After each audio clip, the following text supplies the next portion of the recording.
नमस्कार, मैं हूं दीपिका। डेली यूपी में आपका स्वागत है। खबरों की ओर बढ़ने से पहले एक नजर सुर्खियों पर। गन्ना किसानों को जांच के बाद मिलेगा खाद कीटनाशक। आज से शुरू हुए आईटीआई एडमिशन के आवेदन। 68,000 शिक्षक भर्ती में ओबीसी अभ्यर्थियों को मिली राहत। पर्यावरण बचाने की मुहिम में जुड़ेंगे यूपी के छात्र। विंबलडन में सचिन संग पहुंचे शुभमन गिल। बढ़ते हैं शाम तक की बड़ी खबरों की ओर विस्तार से। गन्ना किसानों को जांच के बाद मिलेगा खाद कीटनाशक। उत्तर प्रदेश में गन्ना किसानों को गुणवत्तायुक्त कृषि निवेश उपलब्ध कराने के लिए गन्ना किसान विभाग ने नई व्यवस्था लागू की है। अब चीनी मिलें गुणवत्ता जांच के बाद ही उर्वरक, जैव उर्वरक, सूक्ष्म पोषक तत्व और कीटनाशकों का वितरण कर सकेंगी। प्रत्येक बैच की जांच NABL मान्यता प्राप्त प्रयोगशालाओं में कराना अनिवार्य होगा। नियमों का उल्लंघन पर संबंधित चीनी मिलों के खिलाफ सख्त कार्रवाई और बैंक गारंटी जब्त की जाएगी। जिला गन्ना अधिकारी नियमित निगरानी करेंगे। किसानों की जरूरत के अनुसार ही कृषि निवेश उपलब्ध कराया जाएगा तथा प्रतिबंधित कीटनाशकों के वितरण पर पूरी तरह रोक रहेगी।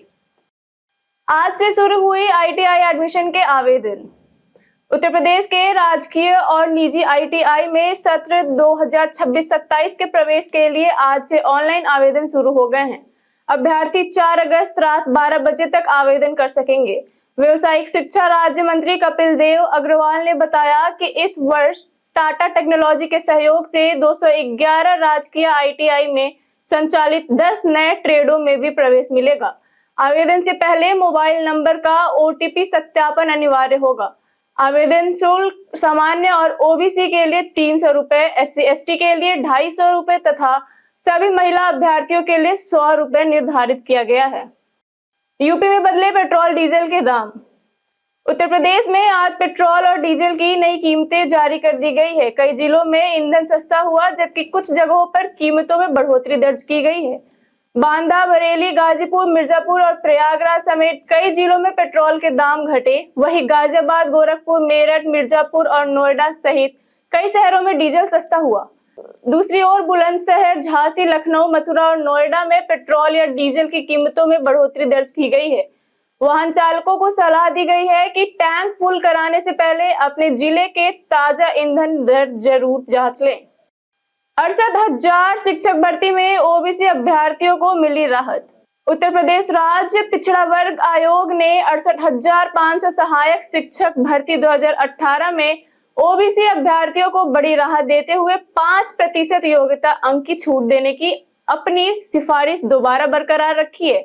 आयोग ने बेसिक शिक्षा विभाग से 150 में 60 अंक यानी 40% पाने वाले ओबीसी अभ्यर्थियों को उत्तीर्ण मानकर संशोधित परिणाम जारी करने और उनकी सूची उपलब्ध कराने को कहा है। आयोग ने इसे NCTE की अधिसूचना और आरक्षण नियमों के अनुरूप बताया। साथ ही लापरवाही बरतने वाले अधिकारियों पर विभागीय कार्रवाई की सिफारिश करते हुए पात्र अभ्यर्थियों को जल्द नियुक्ति देने की मांग की गई है। पर्यावरण बचाने की मुहिम में जुड़ेंगे यूपी के छात्र।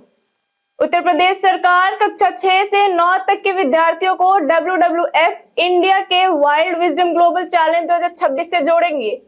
महानिदेशक स्कूल शिक्षा मोनिका रानी ने सभी जिलों को 15 अगस्त तक पात्र विद्यार्थियों का पंजीकरण कराने निर्देश दिए हैं।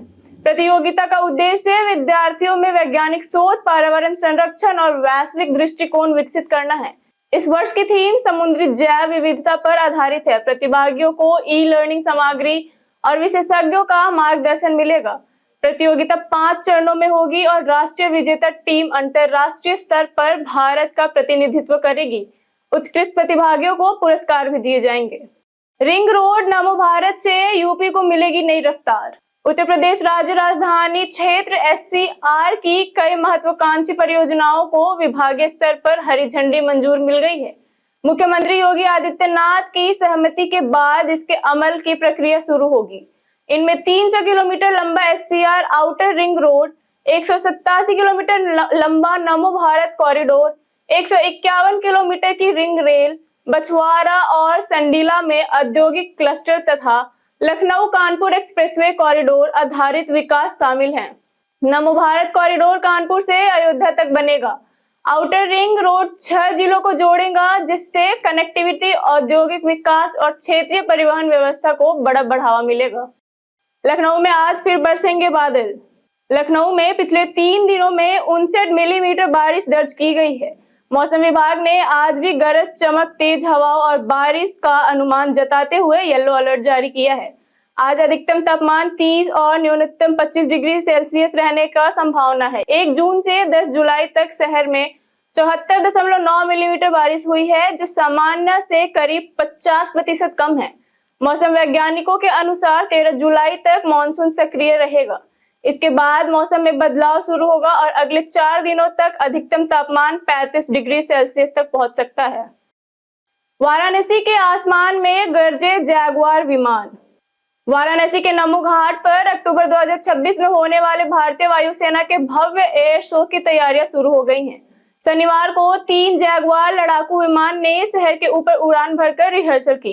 एयरफोर्स अधिकारियों ने नमो घाट पर तैयारियों का निरीक्षण किया, जबकि सुरक्षा के लिए पुलिस तैनात रही। वायुसेना के 94वें स्थापना दिवस पर आयोजित एयर शो में Rafale, Surya Kiran aerobatic team समेत 100 से अधिक विमान हिस्सा लेंगे। एयरपोर्ट प्रशासन के अनुसार आयोजन की तैयारियां अंतिम चरण में है और कार्यक्रम में कई विशिष्ट अतिथियों के शामिल होने की संभावना है। डीसीएम में घुसी कार, आईटीआई कंपनी मालिक समेत 4 की मौत। यूपी के रामपुर में शनिवार सुबह एक भीषण सड़क हादसे में आईटीआई कंपनी मालिक अभिषेक अग्निहोत्री समेत 4 युवकों की मौत हो गई। 3 अन्य गंभीर रूप से घायल है। उत्तराखंड के जिम कॉर्बेट जा रही उनकी इको कार तेज रफ्तार में खड़ी डीसीएम से टकरा गई। टक्कर इतनी भीषण थी कि कार चकनाचूर हो गई। पुलिस ने गैस कटर से वाहन काटकर शव और घायलों को बाहर निकाला। थाना प्रभारी संदीप मिश्रा ने बताया कि पुलिस ने शव को कब्जे में लेकर पोस्टमार्टम के लिए भेज दिया है और परिजनों को सूचना दे दी गई है। प्रारंभिक जांच में हादसे के मुख्य वजह कार की तेज रफ्तार और सुबह के समय चालक को झपकी आना माना जा रहा है। यूपी के 313 स्कूलों में नहीं है एक भी छात्र। यूडाइस प्लस 2025-26 रिपोर्ट में उत्तर प्रदेश की स्कूली शिक्षा की 2 अलग तस्वीरें सामने आई हैं। प्रदेश के 313 सरकारी स्कूलों में एक भी छात्र नामांकित नहीं रही, जबकि वहां 177 शिक्षक तैनात हैं। वही 7,874 स्कूल सिर्फ एक शिक्षक के भरोसे चल रहे हैं, जहां 4.85 लाख से अधिक छात्र पढ़ते हैं।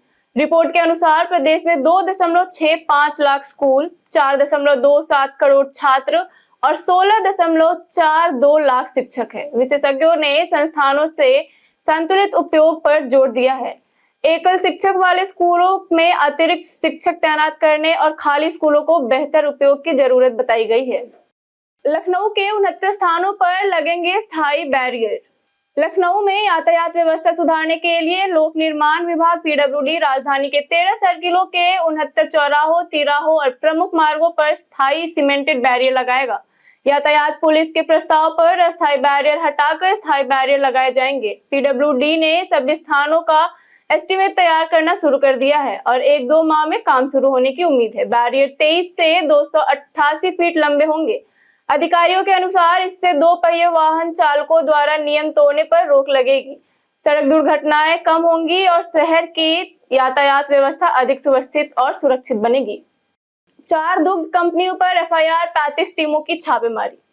यूपी में खाद्य सुरक्षा एवं औषधि प्रशासन विभाग ने मिलावटी दुग्ध उत्पादों के खिलाफ बड़ा अभियान चलाया। शनिवार को 7 जिलों में 35 टीमों ने देर रात तक दूध, पनीर और अन्य दुग्ध उत्पाद बनाने वाली इकाइयों पर छापेमारी की। अमरोहा, अलीगढ़, बदायूं और मथुरा की 4 इकाइयों के खिलाफ एफआईआर दर्ज की गई थी तथा बड़ी मात्रा में मिलावटी सामग्री नष्ट कराई गई। जांच के लिए 200 से अधिक सैंपल एकत्र किए गए, जिन्हें सरकारी प्रयोगशालाओं में भेजा गया है। अधिकारियों के अनुसार रिपोर्ट आने के बाद दोषी पाए जाने के खिलाफ सख्त कार्रवाई की जाएगी। जिला पंचायत अध्यक्षों को मिल सकती है नई जिम्मेदारी। उत्तर प्रदेश में जिला पंचायत अध्यक्षों का कार्यकाल आज समाप्त हो रहा है। इसके बाद मौजूदा जिला पंचायत अध्यक्षों को ही प्रशासक बनाए जाएंगे। पंचायती राज मंत्री ओम प्रकाश राजभर ने इस संबंध में प्रस्ताव मुख्यमंत्री योगी आदित्यनाथ को भेज दिया है। हालांकि इलाहाबाद हाईकोर्ट द्वारा ग्राम प्रधानों को प्रशासक बनाए जाने पर कानूनी सवाल उठाए जाने के कारण अंतिम निर्णय पर संशय बना हुआ है। यदि सरकार अपने रुख पर कायम रहती है तो अध्यक्षों को प्रशासक बनाया जा सकता है, अन्यथा पहले की तरह जिलाधिकारियों को ही यह जिम्मेदारी सौंपी जा सकती है। 2 साल से खाली एमएलसी सीट, सस्पेंस बरकरार। केंद्रीय राज्य मंत्री जितिन प्रसाद के 2024 में पीलीभीत से लोकसभा चुनाव जीतने के बाद खाली हुई उत्तर प्रदेश विधानसभा परिषद की सीट 2 साल से अधिक समय बाद भी नहीं भरी गई। भाजपा अब तक इस सीट पर किसी नाम का ऐलान नहीं कर सकी। पहले माना जा रहा था कि सीट मंत्रिमंडल में शामिल होने वाले किसी नेता के लिए खाली रखी गई है, लेकिन विस्तार के बाद भी फैसला नहीं हुआ। पार्टी में कई दावेदार सक्रिय है। आगामी विधानसभा चुनाव को देखते हुए इस सीट को लेकर चर्चाएं फिर से तेजी से बढ़ गई है और सस्पेंस अभी भी बरकरार है। विंबलडन में सचिन संग पहुंचे शुभमन गिल। भारतीय टेस्ट और वनडे कप्तान शुभमन गिल विंबलडन 2026 में महान बल्लेबाज सचिन तेंदुलकर और उनकी पत्नी अंजलि तेंदुलकर के साथ रॉयल बॉक्स में मैच देखते नजर आए। तीनों की तस्वीर सोशल मीडिया पर तेजी से वायरल हो गई है और फैंस ने इस पर कई मजेदार प्रतिक्रियाएं दी हैं। कुछ यूजर्स ने अफवाहों का जिक्र करते हुए शुभमन गिल को सचिन का दामाद बताते हुए टिप्पणी की है। हालांकि शुभमन गिल और सारा तेंदुलकर के रिश्ते को लेकर लंबे समय से चर्चाएं होती रही हैं, लेकिन दोनों की ओर से अब तक किसी भी रिश्ते की आधिकारिक पुष्टि नहीं की गई है।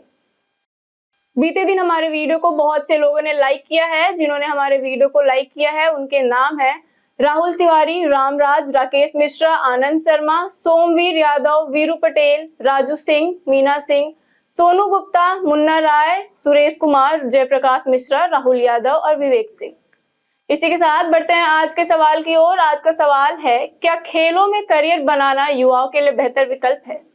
आप अपना जवाब हमें हमारे कमेंट सेक्शन में लिखकर जरूर बताएं। आज के लिए इतना ही। उत्तर प्रदेश की तमाम खबरों के साथ बने रहने के लिए देखते रहिए डेली यूपी।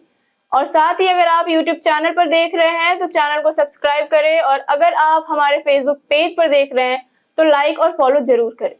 धन्यवाद।